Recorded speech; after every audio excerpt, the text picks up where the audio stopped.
Bonjour les amis, en ce dimanche 10 novembre, le soleil est à 18 degrés du Scorpion dans le deuxième décan. Il passera au troisième décan mardi. L'énergie solaire est forte pour les Scorpions, les Poissons, les Cancers, les Vierges et les Capricornes. Un peu moins pour les Taureaux qui l'ont en opposition, avec en plus une opposition à Uranus qui se prépare.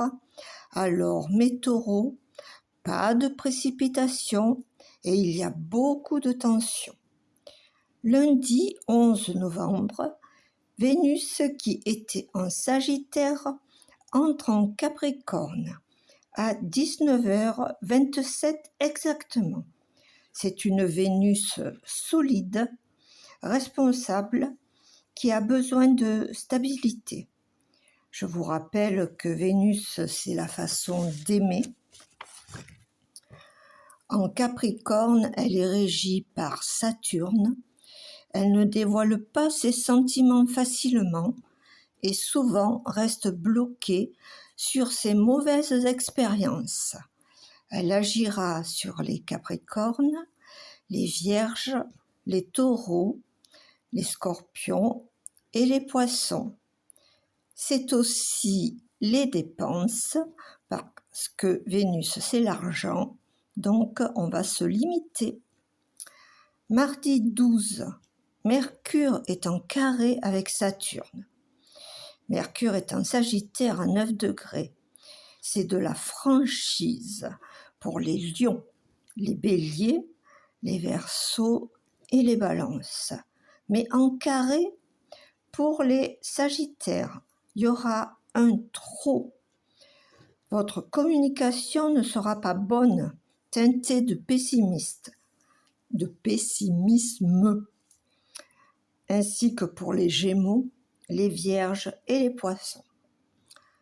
Vendredi 15, c'est la pleine lune à 22h28 dans l'axe Taureau-Scorpion. C'est le soleil qui est opposé à la lune.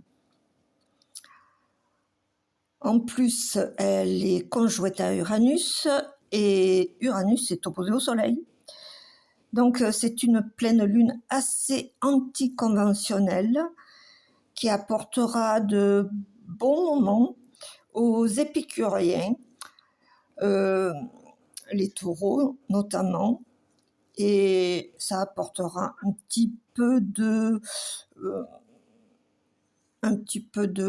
d'envie de réunion, d'envie de fête pour les Vierges, les Capricornes, les Poissons et les Cancers. Mais des petits désagréments rapides pour les Verseaux, les Lions et les Scorpions. Ça ne dure que 2 jours.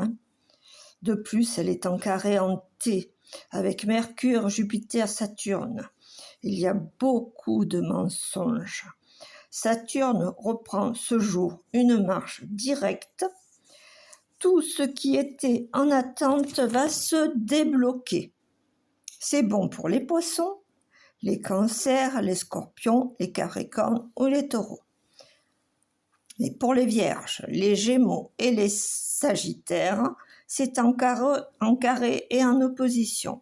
Alors faites le dos rond et n'exagérez pas. Je sais que je n'ai pas beaucoup parlé des Gémeaux, des Sagittaires, des Balances,